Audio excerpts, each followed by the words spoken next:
time pass there to Kuzin.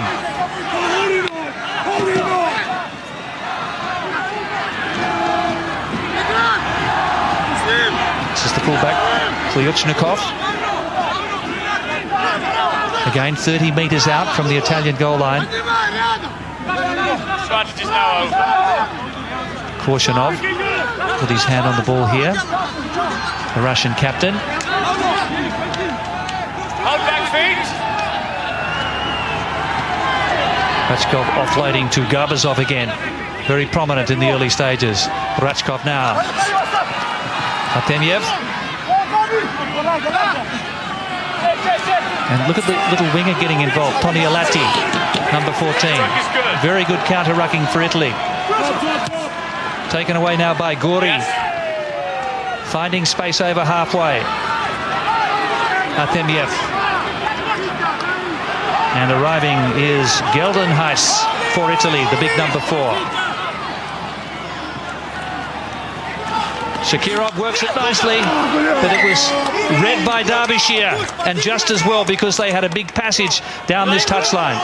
They play on quickly now. Parise striding through the defence. Tony Alatti, that's a brilliant try. He gets his second. And I suspect there's a big smile on the face of Nick Mallett. It's a bonus point. He's given birth to 2.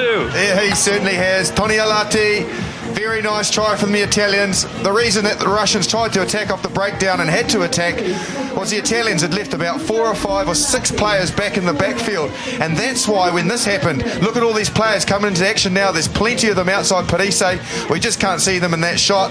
He straightened because the Russian defence had to drift, and over they go again. Parise is on fire tonight. Oh, he is, but you've got to put a big rap too on Quentin Geldenhuis. He put the big chase through after the kick through. That's the end result. Tony Alatti over. But great defence back inside the Italian half in the midfield from the midfield from Italy, but also Geldenhuis's chase was excellent, and the end result, another try to the Italians. And that's the bonus point they were seeking for scoring their 4 tries. Tony Alatti, a former outstanding gymnast. He only took up rugby when he was 17 years of age, and he certainly has repaid the faith of his coach Nick Mallett. Mallett told him he had to reinvent himself if he wanted to play at this level, so he moved from scrum half to the wing, and he's been getting very involved too. I'd imagine he'd probably be able to come up with a pretty spectacular dive too, being a former gymnast, if he scores more tries. Rachkov then goes deep. This is Luke McLean. He's played plenty of fullback, and he had no angle to work with, and look at that game. They play on quickly though, the Russians. And Rachkov goes ahead and follows. Joined here by Kliuchnikov. This is Marcy on the counter. Got through the tackle of Kliuchnikov. Parise looming again. Look at the ball skills. Perugini. Geldenhuis. Not a great pass to Bortolami.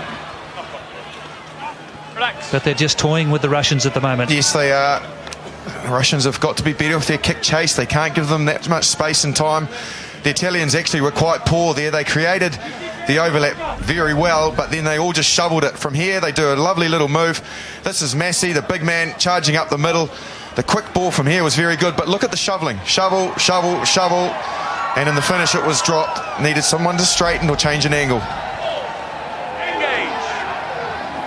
Better scrum from the Russians. Grachev then clearing it to Rachkov. Bad pass. Well, they're self-destructing, the Russians at the moment. And then they've knocked on. He's trouble. Cittadini, the big prop. Good tackle. Ongaro. And the ball quickly here to Bortolami out wide. Marcy's in. And look at this, another try coming up. Benvenuti. And professional foul there by the Italians to kill the ball. But it still may not save them. There's big numbers out wide. Another overlap. Parise, it only has to go through the hands. But Ongaro not able to deliver. Entry and offside. They're struggling, Russia. It looks like they could go for a quick tap here, Italy. If they do, look at the hands on hips and knees. The pace is really catching up with them. Entry and then offside. He's a great all-round performance from the captain of Italy already, the number 8, Sergio Parisi. They take the scrum, the Italians. He has been a dominant force in this first 26 minutes. Well, on the current evidence so far, this is almost a given that they could push this over. However, here's Massey. He gets through the line. Now, who made this tackle for Russia? Look, for all money that they were going to score there. Ostraloshko. There goes the one in. And then from there, it needed to be quick hands. It just went behind the player from Ongaro. 2 unmarked men out wide. Crouch. But the Italians aren't done with yet. 2 players very wide here, right on the touchline. 15 and 14, Italy. Number 1, outside and down. Go. Botvinnikov, Number 1, outside and down. the man penalised. Struggling to hold his end up, but there's more punishment to come. Yeah, there certainly is. One stop, please. Yeah. So for me, with this setup with Italy, 9.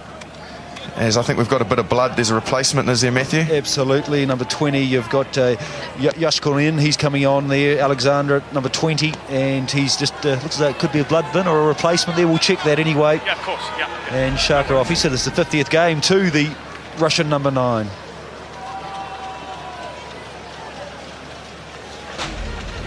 Janushkin on the field then. So here's the setup from Italy. We just missed it there, but they've got both Massey and Tonalati over right on the touchline. To me, that signals they're going for the pushover. Either that, they're going to set a really close target to the scrum. Just a technical sub, Justin. So he's been replaced, and they've brought the new man on. Closer. He looks like a little pocket Crouch. dynamo. Janyoshkin. Touch. Pause. Engage. Better engagement from the Russians.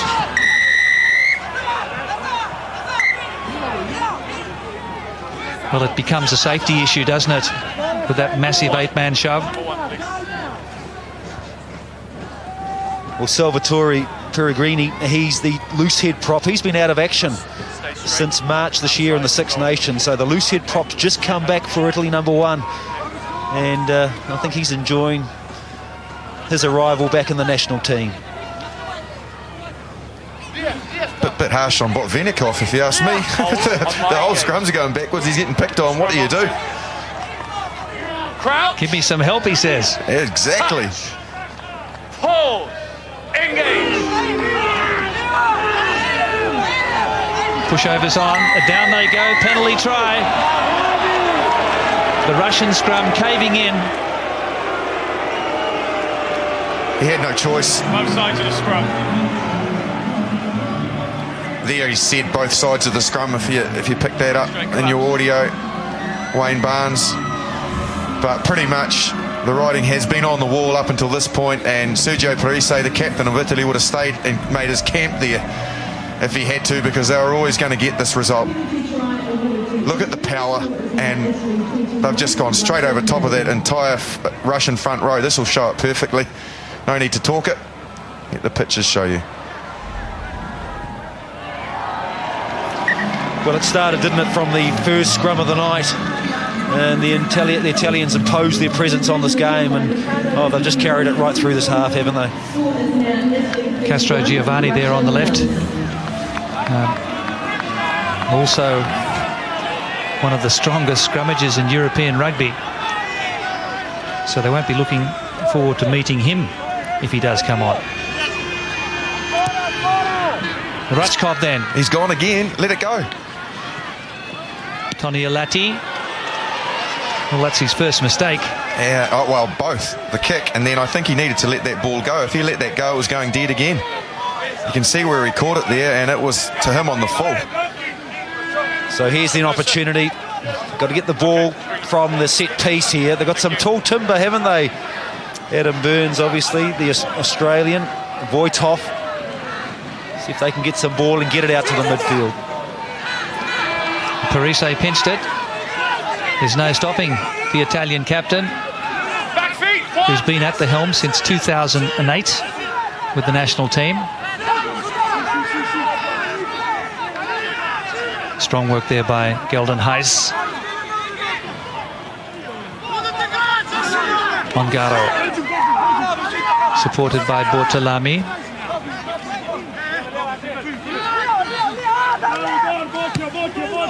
Chase here by Parise and Totolani. In the air, Gav. One foot down. Here now. Very nice kick from Glory. Parise was chasing hard and it was right inside that 5. There he is. He executed it perfectly and there was nothing that Artemiev could do. Ball taken by Bortolami. Pratiketi, Benvenuti, over halfway. Taken low there by Kuzin. Stolen. And a turnover here for the Russians. We just need to try and get some confidence, and this is the way to do it. Garbazov, who's been their best, offloaded well to Grachev, who hasn't been far behind.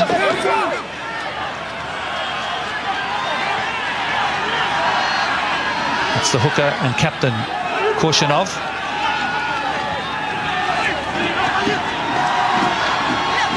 Steady build-up here by the Russians. Yanyushkin offloading there to Grasev.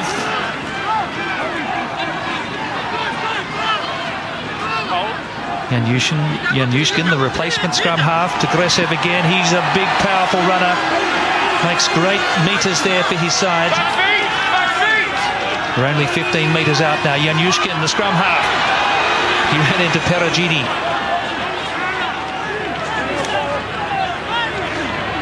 Botvinnikov has lost about 5 or 6 metres. Grashev again. Yanyushkin clearing it here. Numbers for the Italians. They needed to go through the hands there.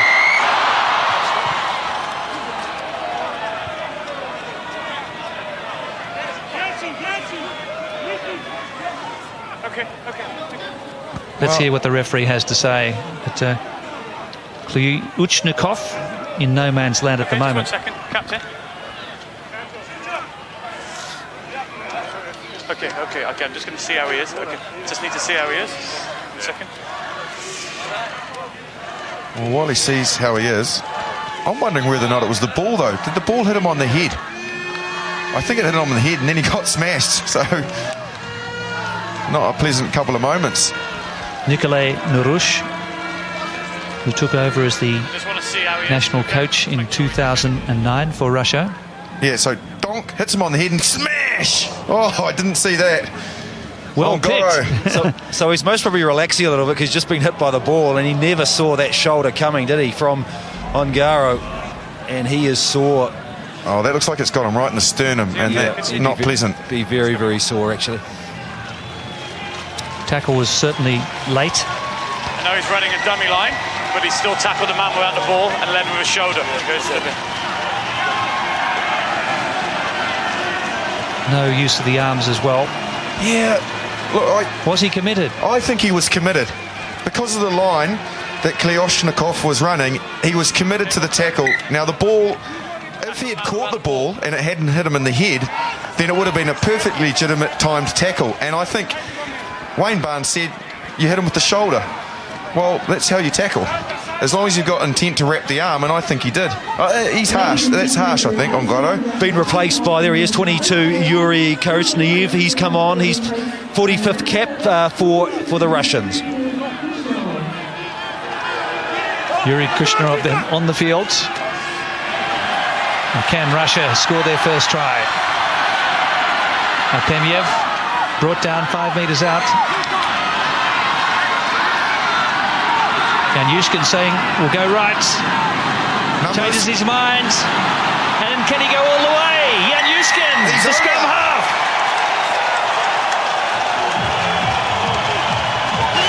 They're on their feet at Trafalgar Park. Finally, the Russian Bears have crossed the goal line for their first ever Rugby World Cup try. and you'd have to say that they deserved it because they created that very well. It started from the line out. It was very good ball from here. Yanushkin, he decides to run. He's very quick, low to the ground, stretches out. They had numbers there, but it was the right option.